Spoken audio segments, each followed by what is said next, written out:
Што будуць рабіць далей дэпартаваныя палітзняволеныя і чаму іх вывезлі ва ўкраіну, дзе ідзе вайна? Чаму не вызвалілі падшобута і ці здыме ў развяз санкцыі на беларускі калій?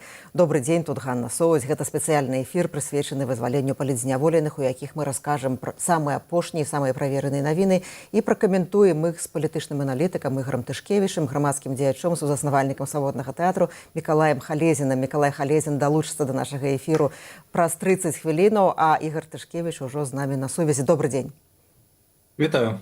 Пасля сустрэчы Лукашэнкі з прадстаўнікамі ЗША ў Беларусі вызвалілі 123 палітычных зняволеных. Сярод іх Марыя Калеснікава, Віктар Бабарыка, Алесь Беляцкі, Павел Севярынец ды іншыя. Як выявілася, большасць з іх вывезлі ва ўкраіну. Гаспадар Ігар, паводле вас, чаму Украіна, дзе ідзе вайна? Ну, гэта пытанне проста лакацыі і пытанне ў тым, што з аднаго па той інфармацыі, што ёсць, што рашэнне прымалася ў апошні момант, так была частка грамадзянаў Украіны, якіх і так даводзілася аддаваць Украіне, там от маршруты прапрацоўваліся там і там, але вырашылі проста згуляць так, каб частка тых, хто сустракае ў Вільні, не дачакалася, гэтыя людзі прыехалі в Украіну. Я б не надаваў гэтаму надта вялікую увагу, надта вялікае значэнне. Пытанне, што будзе далей, таму што пытанне, ці гэтых людзей вывезлі з дзейснымі дакументамі, ці трэба ім даваць дакументы і гэтак далей. Таму што калі з дзейснымі дакументамі, яны могуць спакойна праз пэўны час з'явіцца ў Польшы і паехаць далей. Калі трэба афармляць дакумент, то гэта ўжо працэдуры менавіта украінскай дзяржавы, альбо гэта перамовы з тымі самымі палякамі, каб па нейкіх даведках, якія маглі даць людзям на рукі, іх выпусцілі на тэрыторыю Польшы, альбо гэта ўжо праца менавіта з украінскімі структурамі, перш чаргу з дзяржаўнай міграцыйнай службай, па нейкім дакументаванні гэтых людзей па атрыманні імі некага статусу. Але гэта не такі хуткі працэс, таму можа быць з гэтых меркаванняў. Украінскі праект «Хачу жыць» зрабіў першыя відэа ўжо былых палітзняволеных з аўтобусаў, у якіх вывозілі ва ўкраіну. Давайте паглядзім.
Так, Вика.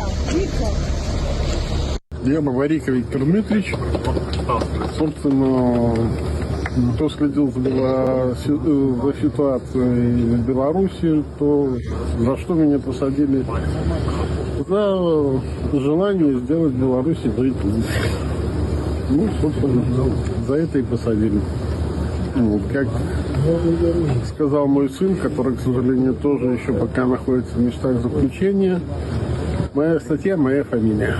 Конечно, это же чувство невероятного счастья. В первую очередь видеть глаза людей, которые тебе дороги, обнимать их и понимать, что мы сейчас все свободные люди. Это большое счастье, например, сейчас наблюдать первый свободный закат потрясающей красоты. И вместе с тем, конечно же, я думаю о тех людях, которые еще не свободны, и я очень жду того момента, когда мы все сможем обняться, когда мы все сможем друг друга увидеть, и когда мы все будем свободны. Я, естественно, искренне благодарна всем причастным, всем людям, которые находятся в этой цепочке свободы людей, да, с самого верха до тех людей, до вас, до тех, которые нас сопровождают и помогают сейчас почувствовать это ощущение свободы. И я была искренне благодарна, и я всячески приветствую все дальнейшие шаги и поддерживаю все этапы этого процесса, который начался и которого мы все очень ждем, и ждем, что это очень позитивно для всех закончится. Большое спасибо. Гэта фрагмент відэо, якое ёсць на YouTube-канале Радыё Свабода з першымі відэо беларускіх палізняволеных. Іх сустракаў кіраўнік вайсковай выведкі Кірыла Буданаў. І фактычна всю лагістыку арганізоўвалі ўкраінцы, тыя, якія якраз займаюцца абменам палоннымі. От калі паводле дэфініцыі, гэта быў абмен палоннымі. Гэта не быў абмен палоннымі, гэта была перадача з пункту гледжання, чаму сустракаў Буданаў. Таму што пытанне і вяртання цывільных і пытанне абмену оно знаходзіцца пад апекай галоўнага ўправлення выведкі Міністэрства абароны Украіны. Адпаведна, менавіта гэта ведомства забяспечыла лагістыку, менавіта гэта ведомства забяспечыла бяспеку такіх працэдураў. І паколькі ёсць больш-менш публічныя людзі і паколькі гэта амерыканскі трэк перамоўны больш шырокі, то натуральна, што на мяжы сустракаў Буданаў, тут гэта таксама прагназавана рэч. І калі казаць пра самыя высокія асобы ўкраіны, то прэзідэнт Зеленскі патэлефанаваў Марыі Калеснікавай, павіншаваў яе з вызваленнем. Давайте паслухаем, што сказаў прэзідэнт Украіны пазней трошкі. Важливий крок був сьогодні забезпечений. ГУР з Білорусі повернули 5 українців. Це наші цивільні громадяни. Разом з ними також в Україні зараз білоруські політичні в'язні, які були звільнені завдяки домовленостям з Америкою. Зокрема, серед них Марія Колесникова, Віктор Бабарико та інші. Я говорив сьогодні з Марією, радий, що люди нарешті на свободі. Гаспадар Ігор, калі гаварыць пра ўгоду, якую заключыў Александр Лукашенко з прадстаўнікамі прэзідэнта ЗША, то паводле вас, што атрымаў Лукашенко, што атрымалі ці атрымаюць у будучыні Злучаныя Штаты Амерыкі, і што атрымала, магчыма, Украіна?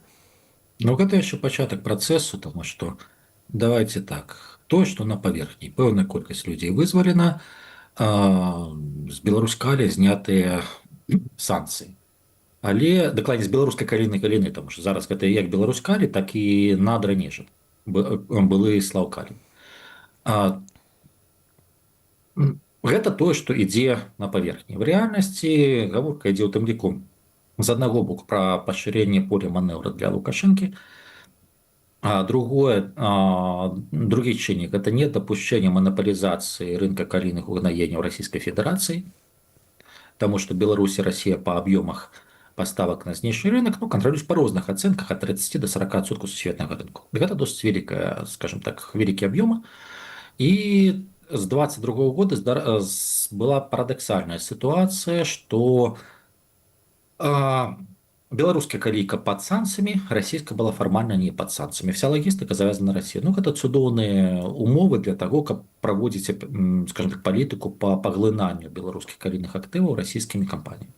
Плюс варта ўзгадаць нават 20-й год, таму што вельмі часта сярод зацікаўленых у беларускіх працэсах гучалі прозвішчы кіраўнікоў альбо уласнікаў Уралхіма тых ж самых. Таму гэта недапушчэнне такого паглынання. Трэцяе, гэта проста выключна бізнес Злучаных Штатаў Амерыкі, таму што ЗША яны ціснуць на Канаду зараз па палітычных тэмах, і адна з таварных групаў залежнасці амерыканскай эканомікі ад канадскай гэта якраз такі калійныя ўгнаенні. Аб'ём прыблізна ў залежнасці ад года яны вагаюцца ад 2,4 до 2,7 мільёнаў тонн. Пытанне ў тым, што апроч Беларусь-Калі самога па сабе, у старым выглядзе, ёсць яшчэ Петрыкаўскі горна-збагачальны камбінат, які адкрыўся недавно, і ёсць Надра Нежын, якія таксама запускаюцца недавно. І Петрыкаў, і Нежын гэта яшчэ па 2,5 мільёна тонн. Адпаведна, калі яны будуць працаваць на поўную магутнасць у перспектыве, гэта можа змяніць і пытанне па коштах, а другое гэта тыя дадатковыя аб'ёмы, якія няхай не проста, але па своп-схемах спакойна могуць купляць Злучаныя Штаты Амерыкі, адмаўляючыся ад канадскай калійкі, альбо прынамсі шантажаваць калійку. Трэцяе гэта тое, што калійныя угнаенні 10 месяц таму яны былі ўведзены ў пералік стратэгічных тавараў альбо стратэгічных прадуктаў для Злучаных Штатаў Амерыкі. Поруч з рэдказямельнымі элементамі і так далей. важны крок, і ён вызначае палітыку ў накірунку краіны, якія валодаюць запасамі такіх, скажем так, карысных выкапняў. Гэта азначае, што з гэтымі краінамі будуць хутчэй дамаўляцца. І мы гэта бачым сёння. І чацвёртае, гэта інтарэсы, я не выключаю такую рэч, як магчымае акцыянаванне альбо магчымы продаж аднаго з двух новых актываў, альбо Петрікаў, альбо Надра Нежин. Але тут ёсць інтарэсы амерыканцаў, з іншага боку ёсць інтарэсы і Кітайскай Народнай Рэспублікі. Таму ў дадзеным выпадку яшчэ, я думаю, што афіцыйна Мінск пагандлюецца. А ці вы разглядаеце, што амерыканцы могуць купіць гэту частку акцый? Я думаю, што ім прапаноўвалі. І з іншага боку, з амерыканскага боку ёсць таксама пэўны інтарэс маць дадатковыя актывы. Дастаткова сказаць, што тая ж сама Мазаік групе, яна актыўна шукае, дзе можна ў свеце, што называецца, прыкупіць радовішчы, скажем так, у тым ліку калійных, солі альбо чагось яшчэ. Ну і вот на гэтым шляху цяпер перашкода санкцыі в развязу супраць Беларусь калі. Як вы прагназуеце, ці гэтыя санкцыі будуць заставацца, ці прадпрымаюцца нейкія крокі, каб гэтыя санкцыі таксама былі знятыя? Яны паступова будуць зніжацца, але тут пытанне, што ў такім выпадку санкцыі з боку Еўрапейскага Саюза яны пачынаюць выглядаць, мякка кажучы, абсурднымі. Таму што Еўрапейскі Саюз, зважаючы на спецыфіку сваёй знешняй палітыкі, ён не можа ціснуць на краіны па-за ЕС, які купляюць гэты тавар. До такой практыкі звычайна прыбегалі Злучаныя Штаты Амерыкі. Калі США гатовы купляць, то тут адзінае такая праблемная месца, гэта лагістыка. І тут менавіта у гэтым полі Злучаныя Штаты Амерыкі цалкам верагодна, што будуць ціснуць, але не на весь Еўрапейскі Саюз, на пэўныя еўрапейскія краіны. Таму што ёсць некалькі варыянтаў. Варыянт першы гэта, калі браць з паўночнага ўсходу ісці далей паўколам, першы варыянт гэта Латвія, але там абмежаваныя магутнасці насыпнога порту, і плюс пытанне з прапускной здольнасцю чыгункі. Таму што адна ветка ідзе наўпрост Латвію, другая ветка ішла праз Літоўскую Рэспубліку, але з гэтай другой ёсць пэўныя праблемы. Каму цікава, пагугліце, калі ласка, суд між урадам Латвійскай Рэспублікі і урадам Літоўскай Рэспублікі за тое, што Літва разабрала проста чыгунку, якая важна для Латвіі. Літоўская Рэспубліка і прайграла, але аднаўляла вельмі доўга. Таму там ёсць свае праблемы лагістычныя. Ёсць Літоўская Рэспубліка, дзе ёсць беларускі пакет уласнасці ў насыпным тэрмінале Клайпедскага порту, прычым, калі не памыляюсь, там штосьці ў районе 30%. Гэта досыць вялікая, гэта лагістычна блізка. Іншае пытанне, што з Літоўскай Рэспублікай, гэта пытанне перамовы і пытанне рэкамендацый альбо ціску з боку Злучаных Штатаў Амерыкі. І гэты фактар мы ўжо бачылі, паколькі па выніках перамоваў, той же самы Коул агучыў, што фуры там літоўскія будуць адпускаць, што Беларусь быццам бы будзе спрабаваць абмежаваць палёты так званых паветраных шарикаў або метэазонду з цыгаркамі і гэтак далей. Таму гэты перамоўны працэс таксама пачнецца. Іншая справа, што там ёсць пэўная частка спрэчных момантаў палітычнага характару.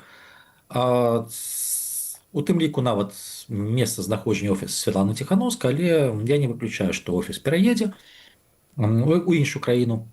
І будзе асобны перамоўны трэк, плюс яшчэ 10 тыдні-два таму пэўная частка дэпутатаў літоўскага Сейма яны разглядалі такую магчымасць, але гаварылі ў такім выпадку пра неабходнасць кампенсацыі з боку Злучаных Штатаў Амерыкі. Кампенсацыя можа быць нават проста банальна фінансавай. Далі грошы і замоклі. Ёсць Польша, з якой разблакаваны транзіт, але з Польшай ёсць адна вялікая праблема. Гэта розная шырыня чыгуначнай каліі. Таму патрэбен так званы сухі порт на беларускай, польскай, альбо на беларускай, альбо на польскай тэрыторыі, фактычна межы, каб проста перасыпаць з адных вагонаў у іншыя. Гэта дорага, гэта доўга, але ў якасці рэзервнага варыянта гэта можа быць, тым больш, што Беларусь мае ўжо досвед экспарту калійных угнаетняў, так званых бікбэках. Гэта вялікія торбы вагой 1 тонна, якія загружалі ў звычайны кантэйнер. Таму тэарэтычна частка можа пайсці праз Польшу. Нарэшце яшчэ украінскі накірунак, які немагчыма покуль ідзе вайна, але у выпадку замарозкі баявых дзеянняў гэта можа быць, гэта таксама пытанне перамоваў, гэта таксама пытанне кантакту з украінскім бокам, і гэта таксама пытанне ўплыву Злучаных Штатаў Амерыкі. Таму тэарэтычна гэта можа быць у тым ліку і украінскі накірунак у будучым. Дзякуй вялікі, мы ў жывым эфіры. Гэта спецыяльны эфір радыё Свабода, прысвечаны вызваленню палітвязняў. Я бачу, што вельмі шмат людзей нас цяпер глядзіць, і я заклікаю задаваць пытанні палітычнаму аналітыку Ігору Тышкевічу, таксама каментаваць, не забывайце ставіць на званочак, калі гэта для вас бяспечна. Такім чынам нашу трансляцыю зможа паглядзець як мага больш людзей. Што далей будзе адбывацца з вызваленымі з беларускіх вязніцаў палітвязнямі і чаму сярод іх няма Анджэя Пачобута, вызвалення якога доўга настойліва дамагалася Польша? Пра гэта расказаў Свабодзе старэйшы дарадца лідаркі дэмсілаў Ціхановскай Франак Вячорка. Давайте паслухаем. Конечно, это вельмі радасны дзень. Людзі выйшлі на свабоду, гэта самае важнае. І тут вялікая роля амерыканцаў, якія вось апошнія паўгода працуюць над вызваленнем людзей менавіта па гуманітарным трэку. Ясна, што рэжым не хоча пакідаць гэтых людзей у Беларусі, ён іх гвалтам дэпартуе з Беларусі. Гэта воля Менску, воля Лукашэнкі, каб, напэўна, не стваралі яму пагрозы ўнутры краіны. Але, ў прынцыпе, гэта вядомая практыка ўсімі таталітарнымі рэжымамі, у тым ліку савецкім, каб людзей выганяць з сваёй бацькаўшчыны. Гэтым разам мы рыхтаваліся прымаць людзей у Літве, але ў самы апошні момант гэта памянялася. Людзей вывезлі ва ўкраіну, украінскі бок хутка зарганізаваўся. У прыватнасці Кірыла Буданаў і офіс Зеленска адрэагавалі на запыт амерыканцаў, каб прыняць беларусаў. І зараз яны знаходзяцца ў бяспецы, і прадстаўнікі дэмакратычных сілаў сёння сустракаюцца з імі, каб зразумець, якія далейшыя крокі. Мы спрабуем ацаніць, каму трэба якая дапамога. Украінцы дапамагаюць медычна, людзі маюць кансультацыі, толькі псіхалагічная, медычная дапамога. Але, напрыклад, з пашпартамі мы яшчэ не ведаем поўнай карціны.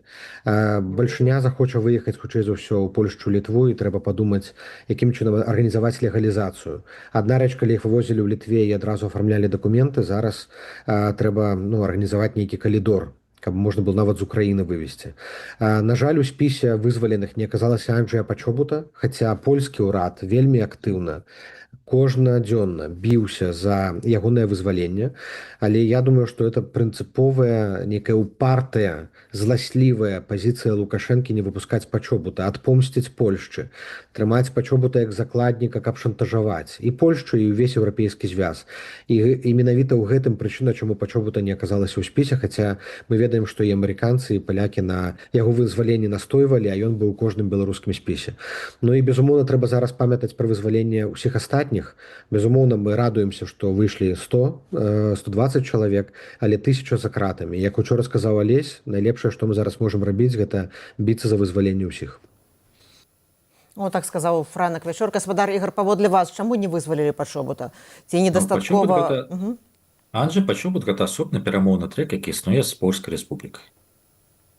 Таму што Польша, яна здолела стварыць уласны перамоўны трэк, які каардынуецца з Злучанымі Штатамі Амерыкі, але ёсць яшчэ інтарэсанты знешнія Кітай і так далей, і таму Пачобут гэта гандаль ужо з Варшавы, а не толькі з Вашынгтона. І адпаведна,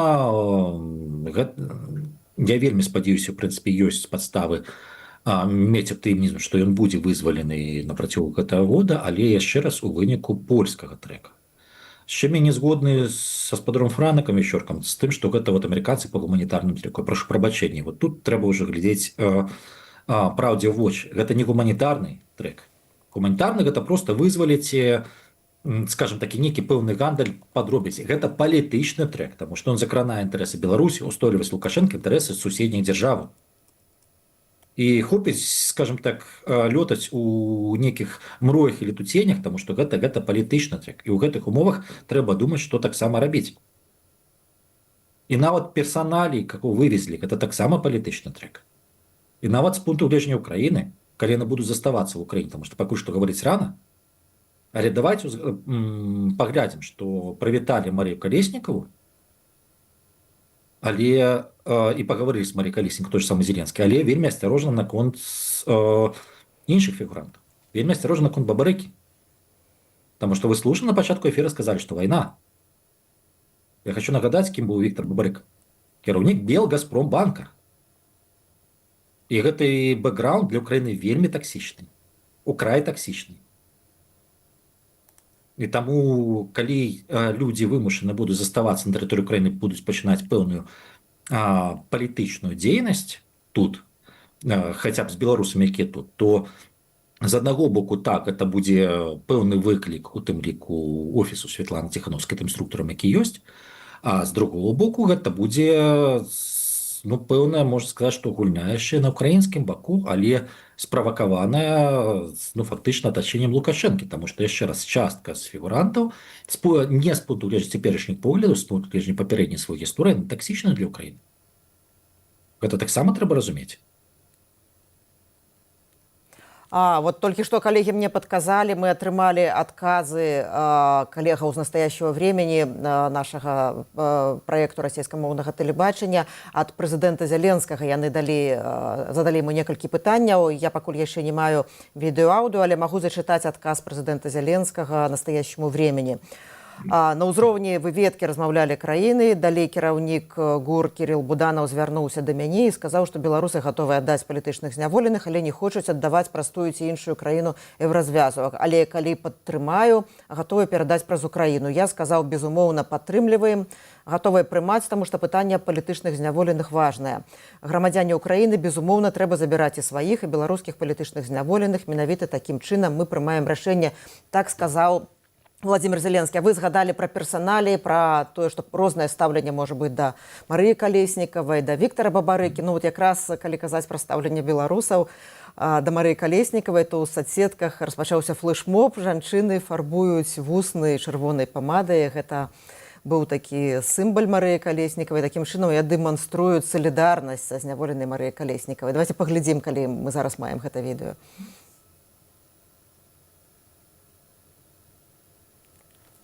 Но мы не маем гэтага відэо, пакажам. Так.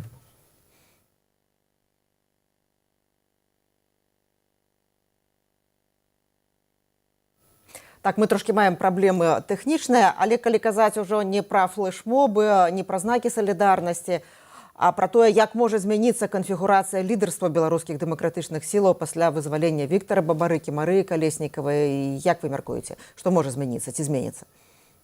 Таму што першае, у якой краіне яны будуць. Які час зойме, скажем так, пераезд, таму што хутчэй за ўсё яны будуць пераязджаць з Украіны. З аднаго боку, яны могуць паспрабаваць стварыць, таму што з апошнім часам актыўна прагаворваецца пытанне, што ў Украіне мусіць быць яшчэ адзін цэнтр беларускай, назовем так, апазіцыі в экзіле, але і гэтыя людзі могуць паспрабаваць стварыць яго вакол сябе, але ў такім выпадку яны ўваходзяць адразу, ну, знаходзяць адразу, мякка кажучы, непаразуменне ў часткі нават беларусаў, якія жывуць тут, ну, прынамсі, якія так ці інакш завязаны на вайне. І зноў-такі гэта з пытанню бэкграунда.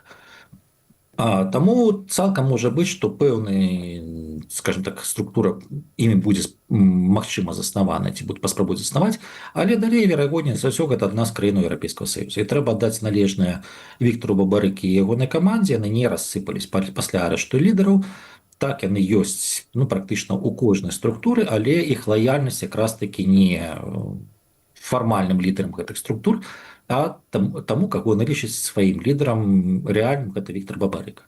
Таму так, гэта будзе пэўны выклік для цяперашняй канфігурацыі апазіцыйных сіл у любым выпадку.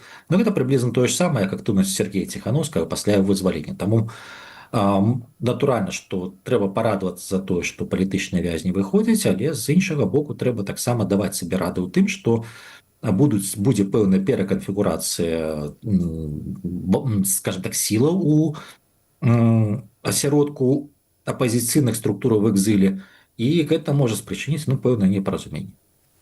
На што, дарэчы, магчыма, разлічвае Менск. Таму што, яшчэ раз, ён вызваліў прадстаўнікоў фактычна адной каманды. Вы казалі пра тое, што некаторыя асобы могуць быць таксічнымі ва ўкраіне, паколькі ідзе вайна. Калі я яшчэ раз хочу згадаць тое відэо, якое мы пачалі паказваць, якое зараз я прапаную яшчэ раз паглядзець, другую яго частку, як ехалі беларускія палізняволеныя ва ўкраіну, калі да іх зайшлі прадстаўнікі украінскага праекту «Хочу жыць», яны все прыкрычалі «Жыве Беларусі, слава Украіне, героям слава». І Марина Золотова, рэдактарка Тутба, і Александр Фядута, палітолог, літаратуразнаўца, яны якраз і гаварылі ў тым ліку пра Украіну, пра тое, як іх сустракае Украіна. Я прапаную паглядзець гэтае відэо. Я благодарен всем тем, кто принял участие в нашем освобождении. Я благодарен своим украинским друзьям, у меня их много, в Киеве, в Житомире, были в Донецке, есть в Виннице, есть в Одессе, есть во Львове. Потому что я знаю, что они переживали за меня, писали моей жене, выражали свою моральную поддержку. Я хочу пожелать Украине мира. Того мира, которого она достойна и которого она хотела. Я хочу вспомнить о тех, кто не дожил до сегодняшнего дня. Кто-то умер в колонии, кто-то покончил с собой, потому что разуверился в возможности скорого освобождения. Но большинство ждет свободы и верит в свободу. 4 строчки свои, которые я написал в салоне. Кофе горячий, вкус шоколада. Что еще бедному узнику надо? В небе полет, солнце восход, губы любимой и воздух свободы. Вот сегодня Украина дала мне воздух свободы. Спасибо. Меня зовут Марина Золотова. Я была главным редактором портала Дубай. 4,5 года прошло с тех пор, как меня задержали. Срок мне дали 12 лет. Вот. Я рада, что вышла не через 12 лет, а через 4,5 хотя бы. И очень рада тому, что, надеюсь, в ближайшее время смогу обнять своих родных. И благодарна всем тем, кто принял участие в нашем досрочном освобождении. Потому что каждый день в неволе это очень тяжело. И вместе с тем очень-очень грустно от того, что еще очень много людей остались, ну, по крайней мере, в женской колонии, в Гомеле. Среди них много женщин пожилого возраста с проблемами со здоровьем, поэтому, с одной стороны, радостно, что смогу обнять родных и близких, с другой стороны, очень горько от того, что еще много женщин находятся в колонии. Вітаємо на українській землі! Живе Білорусь! Слава Україні! Героям слава! Ось вельмі эмацыйнае відэа. Перш чым я задам вам пытанне ад аўдыторыі, хацела да вас не толькі як да аналітыка звярнуцца. А што вы адчувалі учора, цяпер, вот, калі гэтыя кадры бачылі?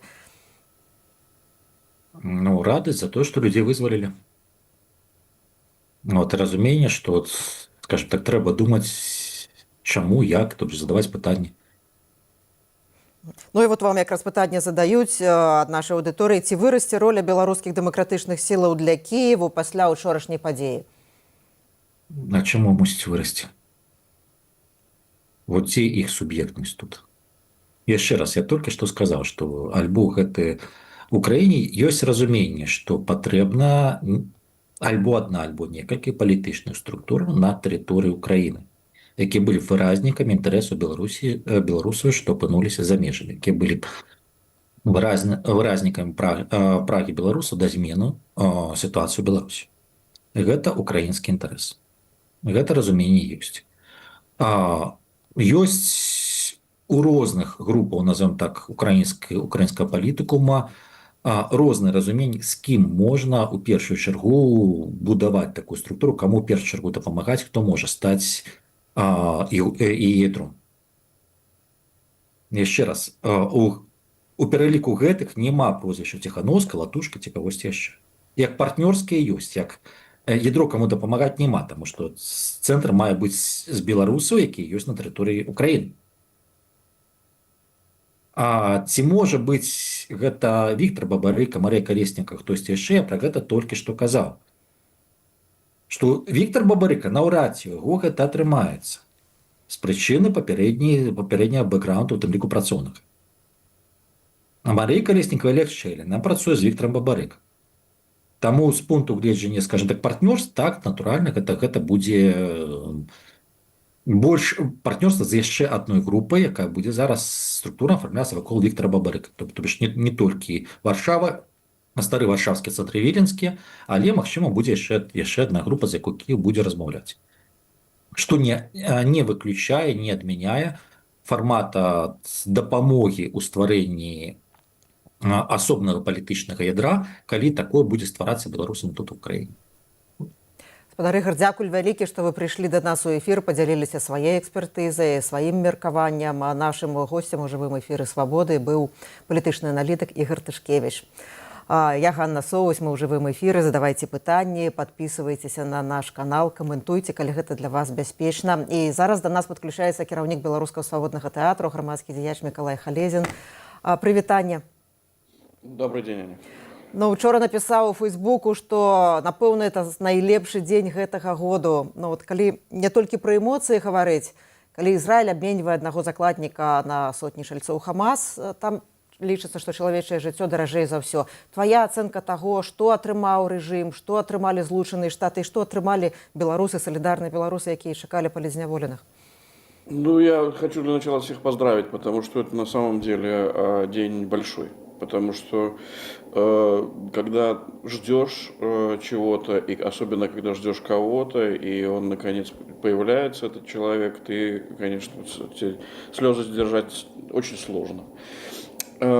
Я понимаю, что многие там удручены, в том числе всяческими там вопросами типа, а как мы, вот Калий, вот сняты санкции и так далее. Но тут меня немножко это как бы... нужно четко понимать, да, что эта ситуация с Калием, она другая сейчас. То есть это не то, что было в 2022 году, когда там цена была там 1200 за тонну, а сейчас это 350 приблизительно за тонну. То есть это разные истории. Второе, это то, что Калий выходит на рынок, рынок, который уже избыточен. Прежние клиенты нашли себе других поставщиков и так далее. То есть там очень большой список проблем, которые получил Лукашенко, открыв как бы эту ящик Пандоры Калия. Поэтому ему сейчас нужно вести переговоры с Литвой, ему нужно вести переговоры с Польшей, ему нужен Клайпедский порт, если говорить о Калии, других вариантов практически и нет. Не на Питер же это все гнать за такие цены. И, конечно, Лукашенко получил как бы скорее вот этот выстрел из стартового пистолета, да, что вот все-таки санкции можем снимать. Ну да, это понятно, это было понятно еще и по Белаве, что это так сработает. Ну, ему принципиально было открыть вопрос с Калием. Но санкции остаются по-прежнему европейские. Понятно, что американцы будут давить на Литву, американцы будут давить на Евросоюз, но это политика, это как бы большие переговоры. Он хотел big deal, вот big deal. Теперь веди переговоры со всеми, кто в этой цепочке стоит. Если говорить о том, чего он хотел, наверное, того же, чего он хотел, когда выпускал Тихановского. То есть он хотел, чтобы внутри демократического движения началась вот такая свара. Она не получается, потому что даже если говорить там о каких-то проколах Тихановского, то его осаживают, он уходит в тени, и как бы все равно есть некая внутренняя дисциплина гражданского общества. Если мы говорим про освобождение, я, честно говоря, не очень верил, что будет, это надо дать преамбулу, да, что в списке, который был в казначействе, все списки, которые американцы формировали, они передаются в казначейство. Казначейство курирует процесс, вот, в том числе и подобного обмена. И в этом списке было 151 фамилия. Мы, конечно, не верили, что может быть такое количество отпущено политзаключенных, но надеялись. В итоге, да, вот 28 фамилий куда-то испарились. Непонятно куда и с какой мотивацией. То есть я допускаю, что кого-то просто отставили, Кого-то, как Анджея Почобута, перевели на самостоятельный трек, потому что Лукашенко не дал на это согласие, потому что у него козырей против Польши не так много, и Анджей это, наверное, один из его козырей в этих переговорах. Поэтому он хочет все-таки вести по Анджею разговор не с Америкой, а принуждать Польшу к переговорам. Если говорить про тех, кто не подписал, вот там тоже такая двоякая ситуация. Не отпустили часть людей, которые отказались подписать помилование. Но от многих его и не требовали. То есть были фигуры, которые стояли в приоритете, и эти фигуры были освобождены, и от них не требовали подписания прошения, а от кого-то требовали. И то, что они отказались подписать, явилось поводом для того, чтобы их оставить за стенками. Вот что получил Лукашенко? Получил старт на как бы большой, уже реальный старт, да, не фальстарт, как с Белавией, а сейчас какой-то старт для того, чтобы вести широкую программу по снятию санкций. Да, он этого хочет, он это может получить. Отпусти всех политзаключенных, прекрати репрессии внутри страны, получишь то, что ты о чем мечтаешь. Но, к сожалению, все у нас сложнее происходит. Ну, вызваленне я нагадаю, скажу про гэта яшчэ не один раз, што вызваленні адбыліся дзякуючы шматмесячным намаганням амерыканскіх дыпламатаў, спецпасланніка ЗША ў справах Беларусі Джона Коула, і каментуючы вызваленне 123 палітвязняў з беларускіх турмаў для Reuters, ён сказаў, што магчыма праз некалькі месяцаў мы вызвалім, ён сказаў, 1000 чалавек. Давайте паслухаем фрагмент прэсавай канферэнцыі Джона Коула.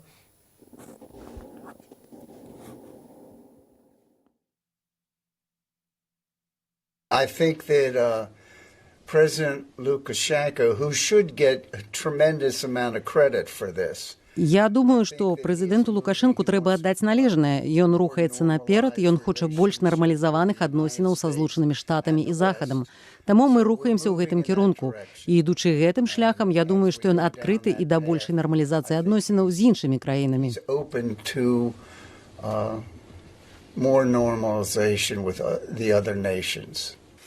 Пасля месяцаў перамоваў агульная колькасць вызваленых дасягае каля 300 чалавек.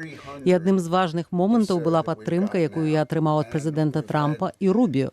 Дзяржаўны сакратар цалкам падтрымліваў увесь гэты праект. Гэта дапамагае. Прэзідэнт Лукашенка гэта бачыць. Іншыя таксама гэта бачаць. І гэта мае вялікае значэнне. Гэта лагістычная праблема – вывезці каля 1000 чалавек і даставіць іх туды, куды трэба. Я думаю, што гэта больш, чым магчыма, і я лічу, што гэта верагодна. Але спатрэбіцца яшчэ крыху часу. Магчыма, праз некалькі месяцаў гэта адбудзецца.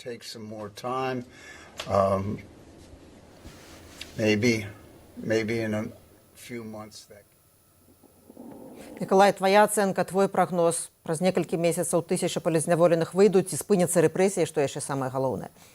Но мы даже в таких частных разговорах, когда говоришь с американскими чиновниками, политиками, они говорят, что да, не волнуйтесь, мы всех освободим. Причем их убежденность, она такая прям, вот как у Трампа, да, то есть такая предельная. Мы всех освободим, все будет хорошо. Тут вопрос только, насколько они готовы к тому, как себя ведет Лукашенко, и который регулярно что-то отматывает назад, что-то продолжает какие-то по мелочи пакостить. Ну, я надеюсь на то, что их уверенность преобразуется в в полный выход политзаключенных. Есть такая нота у меня, конечно, горечи, потому что, во-первых, когда мы радуемся, мы обсуждаем это, мы это там, со слезами на глазах, но по факту наша страна занимается работорговлей. То есть это факт. Это не преувеличение, это не какая-то там придуманная история. Это факт. Людей берут в плен, чтобы потом продать. Так и происходит. И при том, что мы как бы этому радуемся, но нужно понимать, что все-таки наша задача это, чтобы не было первоисточника этих проблем, а не последствий. Потому что с последствиями можно бороться всю жизнь и так и не победить, а если не убрать первоисточник. Поэтому я верю в то, что с нынешней администрацией можно этого добиться. И на самом деле они охотно идут и на включение имен, и на отстаивание ряда имен до конца. То есть достаточно жестко, при том, что Кол выглядит таким человеком мягким, но, поверьте, американцы очень жестко ставили ряд вопросов. И эти вопросы были Лукашенко учтены.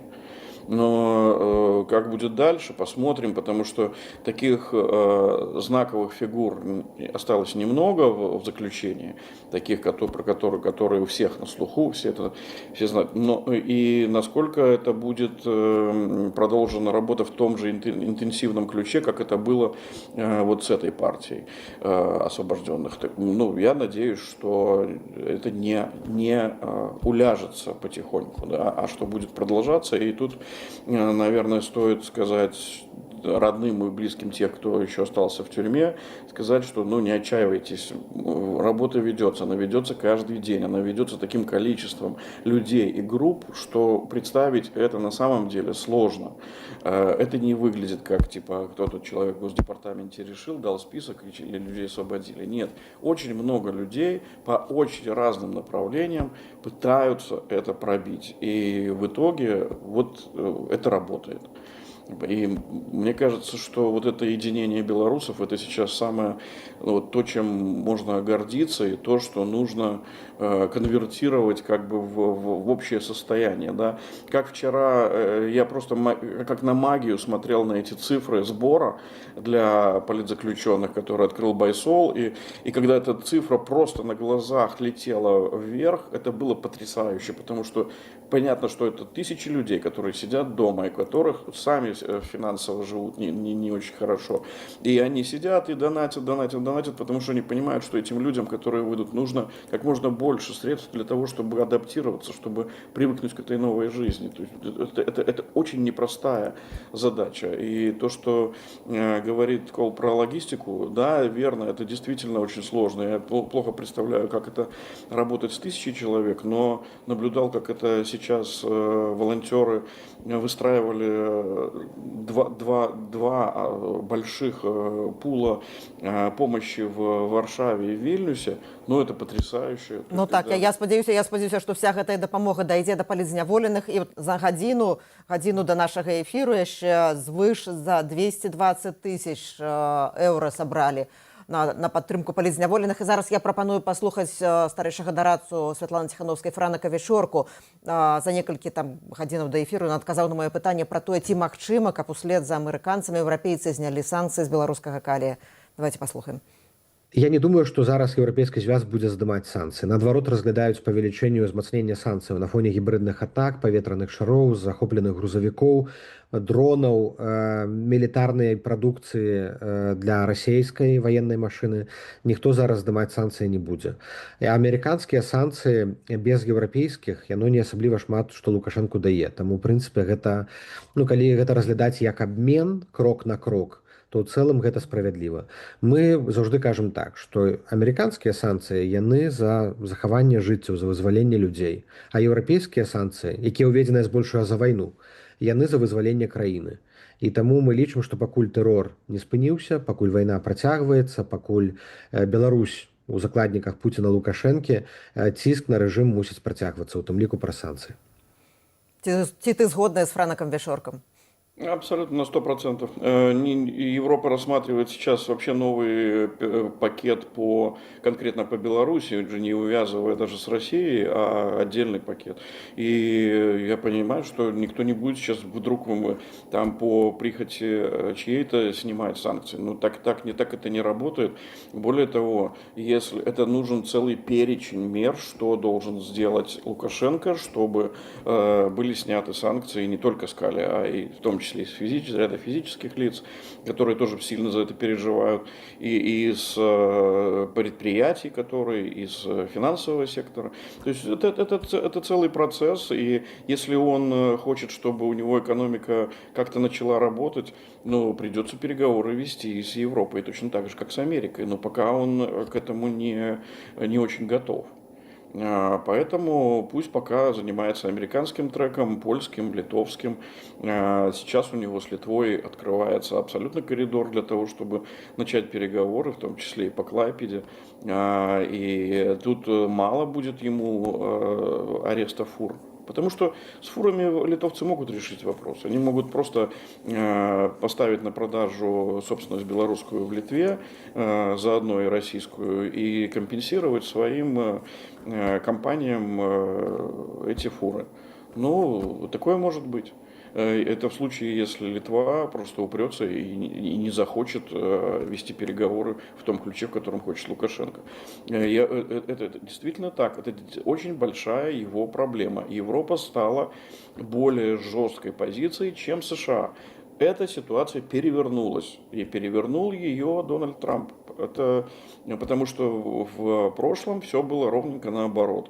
Если мы могли договариваться с американцами о введении санкций достаточно, ну не то чтобы не сказать просто, но во всяком случае там всегда было понимание, то с Европой это было очень сложно, потому что 27 игроков с европейской стороны, у каждого есть свои интересы в Беларуси, не каждый хочет этими интересами поступиться, и это были проблемы. А теперь ситуация перевернулась, Трамп объединил Европу, в том числе и в борьбе против Лукашенко.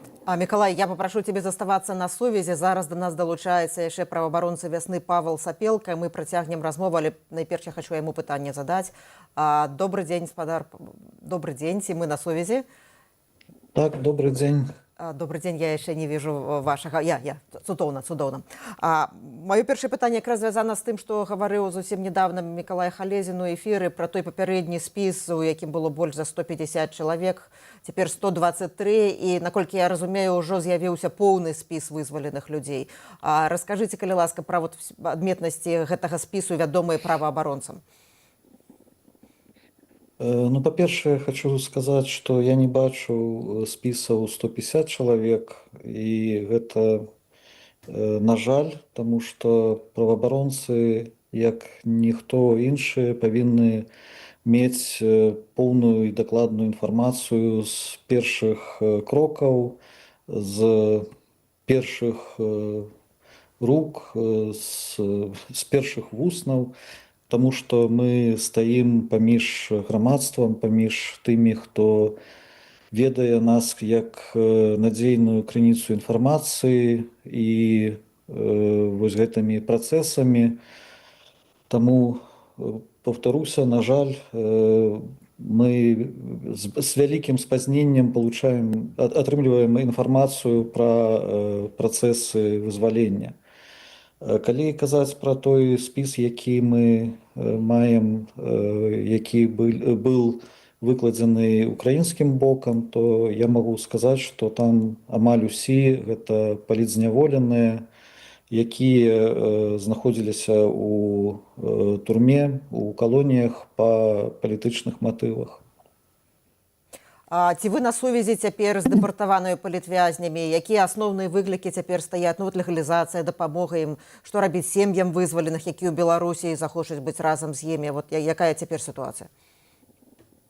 Вясна адзін з удзельнікаў сеткі дапамогі вызваленым палітзняволеным, і мы удзельнічаем у гэтым працэсе. Мы адкрылі гарачую лінію, куды можа зараз звяртацца кожны і кожная, каб высветліць нейкія акалічнасці. Але ж я паўтаруся, што, на жаль, мы нашмат згубілі з той прычыны, што людзі выведзеныя ва ўкраіну, і менавіта ўкраінскі бок зараз клапаціцца і пра нашых сябраў.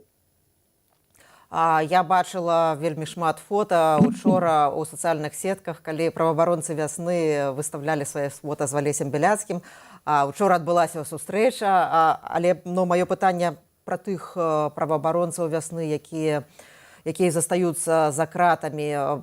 Ці вядома вам, чаму Валентин Стэфановіч не выйшаў? Якая сітуацыя цяпер з іншымі вясноўцамі, якія зняволеныя? Ну, гэта насамрэч вельмі трагічна, таму што была нейкая папярэдняя інфармацыя пра тое, што ён сярод тых, хто вызвалены, я кажу зараз пра Валенціна Стэфановіча. І вось гэта тая праблема, пра якую я казаў спачатку, што мы, праваабаронцы, павінны мець усю інфармацыю з першых крыніц, з першых вуснаў. І было вельмі цяжка асэнсаваць тое, што Валянцін зараз не будзе з намі, нават у такім выглядзе, як гэта здарылася з Уладзем Лабковічам, які зараз ва ўкраіне. Таксама Марія Рабкова зараз застаецца за кратамі, і гэта таксама вялікі выклік. Яна дзяўчына, якая ўжо дольш за ўсіх з праваабаронцаў знаходзіцца ў калоніі. Мы вельмі чакаем яе. Мы будзем весці маштабную кампанію за яе і Валянціна вызвалення. Таксама за кратамі застаецца Наста Лойка, праваабаронца Human Константа, якая таксама за свае дзеянні ў галіне праваабароны зараз знаходзіцца ў калоніі. Я зараз хочу задаць пытанне трошкі іншае рэжысэру свабоднага тэатру, суаснавальніку беларускага свабоднага тэатру. Мікалай, калі учора глядзеў вось все гэта, цяпер сёння глядзеў, неўзабаве чакаецца прэсавая канферэнцыя, ці былі ўжо думкі пра пастаноўку беларускага свабоднага тэатра, звязаную з гэтым драматычным, шчаслівым і ў тым ліку драматычным сюжэтам, які адбываецца на наших вачах? Знаешь, оно всегда есть в голове, то есть это всегда ты думаешь, как это конвертировать в творчество, но мне кажется, сейчас мы должны просто дать всем передохнуть. И люди очень устали от этой виктимизации, она прямо чувствуется, как люди хотят чуть-чуть хотя бы отдышаться.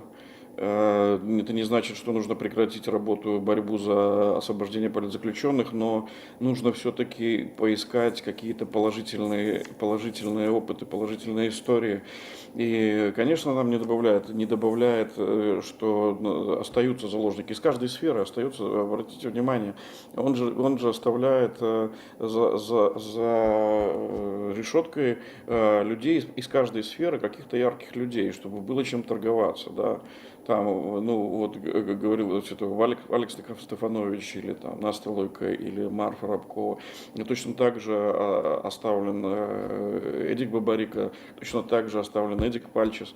То есть, это методика власти, за которую надо... И хочется, если уж создавать что-то, какой-то такой эпос, то нужно еще понять, что это должно быть, спектакль или кино, или, может быть, что-то, какая-то документальная история. И нужно все-таки немножко, чуть-чуть отойти на дистанцию, чтобы посмотреть, как будет развиваться событие.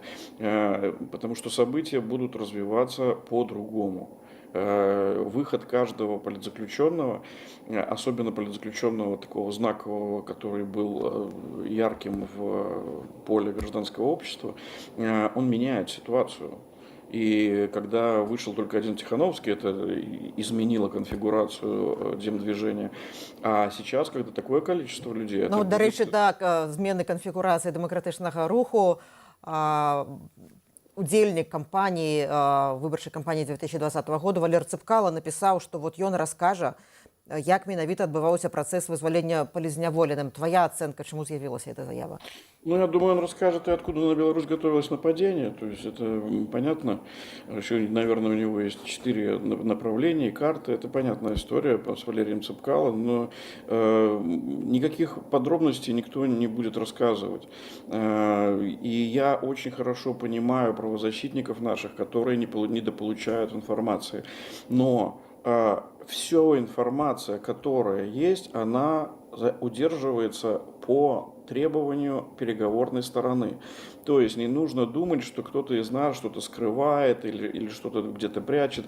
Каждый, кто работает над этими треками, каждый понимает, что лишнее сказанное в эфире слово нанесет ущерб тем, кто находится за решеткой. Так это работает, потому что все держится в тайне. И неспроста этим занимается в Америке, например, казначейство, потому что там система секретности очень жесткая. И когда пытались договариваться по разным фамилиям, по разным людям и так далее, про что-то говорят: мы это рассмотрим, а это мы не рассмотрим. И ты не знаешь в итоге финального списка, например, вот этих там 151 человека, ты не знаешь, ты можешь знать цифру, но ты не знаешь, кто там. И поэтому нету никакой, слава богу, тишина в эфире, и это позволяет нынешней американской администрации вести переговорный процесс в спокойном русле, не отвлекаясь на какие-то там на какую-то пиаровщину и прочее. Ну, і у нас уже зовсім мало застаецца часу ў жывым эфіры. Павел, вас слухае вельмі шмат людзей, я бачу статыстыку, я бачу каментары. Вы маеце магчымасць звярнуцца да нашай аўдыторыі і сказаць ім, якім чынам можна звяртацца вясну, як атрымліваць інфармацыю, як можна падтрымаць, што вы хацелі б данесці людзям. Мне падаецца, это вельмі важная інфармацыя, і ад вас, як праваабаронцы вясны, это вельмі важна будзе пачуць, калі ласка. Трэба ведаць, што зараз працэс асвобаждзення, вызвалення палізняволеных суправаджаецца сустрэчным такім працэсам велічэзнага ціску на беларускае грамадства, крымінальным пераследам беларусаў, тых, хто пратэставаў, хто мае незалежныя нейкія ідэі. Таму для нас вельмі важна мець максімальную інфармацыю пра гэтых людзей. Для нас вельмі важна, каб мы ведалі максімальна абставіны іх лёсу. Тады мы можам весці адвакацыю, тады мы можам падтрымліваць гэтых людзей падчас працэсаў вызвалення, пасля працэсу вызвалення. Мы можам планаваць сваю дзейнасць, і таму я заклікаю усіх, хто можа, перадаваць інфармацыю праваабаронцам, тым, каму вы давяраеце, тым, хто з вамі на сувязі. Калі гэта тычыцца вясны, то гэта можна рабіць праз наш тэлеграм-канал, праз нашы тэлеграм-аккаунты. Яны верыфіцыраваны, яны знаходзяцца ў бяспецы, і мы абяцаем, што з тымі, хто у бяспечным выглядзе перадае нам інфармацыю, мы будзем вельмі асцярожна паводзіць сябе, як і з гэтай інфармацыяй. Я таксама хацеў бы звярнуцца да тых, хто сумняецца зараз у тым, ці трэба, ці не распавесці пра сваіх родных, сваякоў, знаёмых. Не раздумвайце зашмат, таму што гэта вельмі важны працэс, гэта вельмі важна рабіць проста зараз. Дзякуй вялікі, і я папрашу і вас, Павел, і вас, Мікалай, калі ёсць магчымасць застацца ў нашым жывым эфіры, таму што ў гэты момант чакаецца, магчыма, што будзе жывы эфір прэсавай канферэнцыі былых палізняволеных ва ўкраіне. Мы будзем мець магчымасць гэта слухаць і каментаваць. А зараз я прапаную паглядзець фрагмент, як Алесь Беляцкі, лаўрэат Нобелеўскай прэміі міра, учора ўвечары сустрэўся са сваёй жонкай Натальяй Пінчук.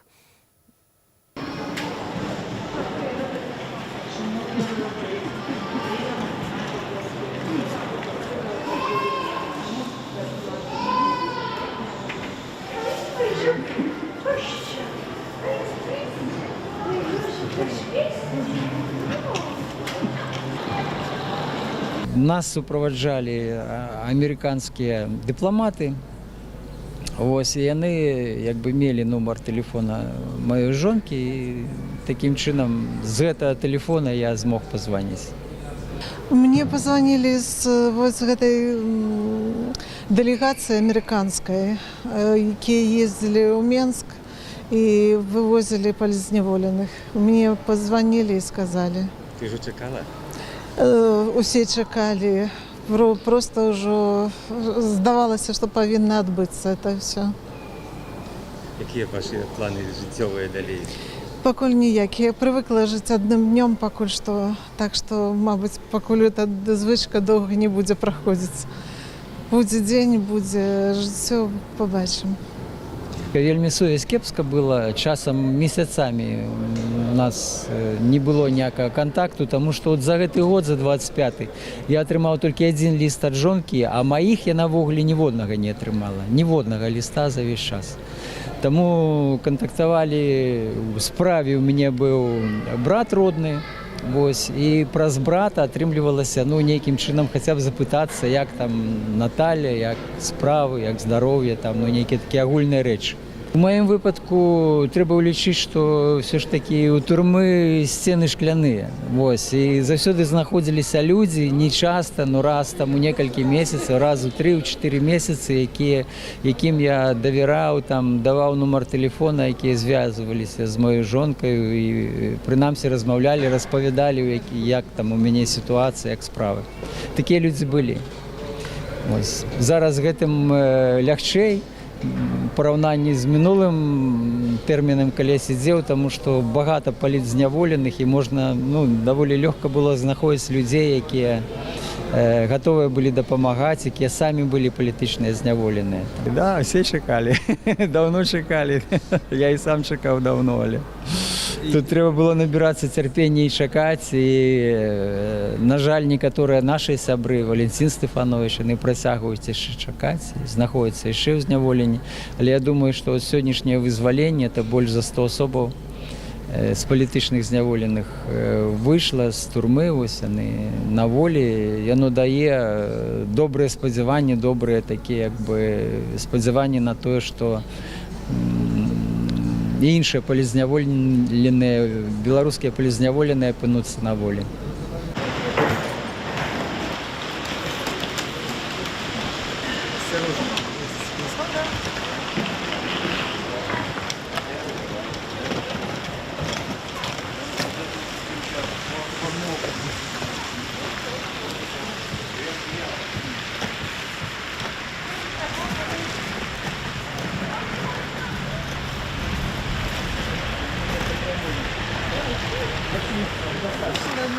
Не все поспіла побачити, часу не було. Але я побачила, що ви стояли. Тут это Наис приехала разом с Татьяной Недбай. То есть докладчица была.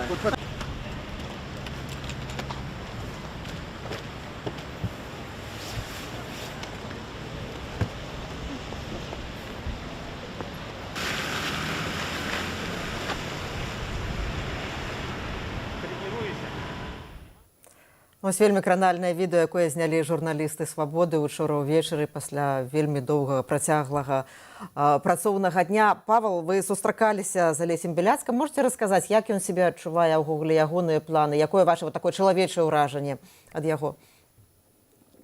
Ну, Алесь вельмі жывы, Алесь поўны бадзёрасці і планаў. Мы не вельмі доўга з ім размаўлялі, але ж, здаецца, я зразумеў ягоны стан зараз. Ён вельмі добра арыентуецца ў сітуацыі, ён, безумоўна, спадзяецца далучыцца да актыўнага грамадскага жыцця, і гэта вельмі натхняе. Гэта тое, пра што мы казалі шмат палітыкам, дыпламатам, пра тое, што праваабаронцы, калі яны будуць вызвалены, яны далучацца да нашай агульнай справы і да тых працэсаў, якія чакае ад нас грамадства. Мікалай, вот з таго, што я учора чула з адказаў Алеся Бяляцкага, ён вельмі добра паінфармаваны, што адбывалася, што адбываецца. Калі будуць вызваленыя гэтыя 1000 зняволеных, пра якіх казаў Джон Кол, што ён спадзяецца, што гэта адбудзецца цягам некалькіх месяцаў, калі спыняцца рэпрэсіі, як ты мяркуеш, ці Алесь Бяляцкі намінуе Дональда Трампа на Нобелевскую прэмію міра ў наступным годзе? Да, у меня нету вот этого предубеждения, что нет, Трампу нельзя давать Нобелевскую. Ну, это ерунда на самом деле. Если Олесь сочтет, я даже так начну, скажу. Олесь для меня, мы просто очень много лет дружим, и для меня он какая-то константа белорусская. Вот просто это какая-то константа. Я даже вот смешно, мы когда жили в Минске, я выходил на прогулку вдоль Свислоча с собакой утром, очень рано. А Олесь выходил на пробежку, и мы с ним пересекались всегда. И я понимал, что если Олеся увидел в этот день, то день хороший. Вот как бы такая какая-то... Олесь какой-то человек, который может давать этот импульс спокойствия, рассудительности и очень крутой репутации, которая наработана десятилетиями. И вот как раз он, тот белорус, который был уж точно достоин. И то, что у нас сейчас 2 нобелевских лауреата, я в это поверить не могу. Можно ли в это было поверить лет 20 назад, что в Беларуси будет вообще хоть 1 нобелевский лауреат? Да нет. И вот 2, и 2, слава богу, тоже на свободе. И мне кажется, что вот я почему спокоен сейчас, например, по поводу вышедших людей. Если Олесь на свободе, то все будет со всеми хорошо, потому что он в этом мастер, и у него команда всегда безукоризненная. Я не помню вообще там никаких проколов в работе практически никогда у Весны. И поэтому для меня, я говорю, это константа, и я счастлив, что он хочется только обнять побыстрее, а так, конечно, то, что прям до слез, когда он встречает свою любимую супругу.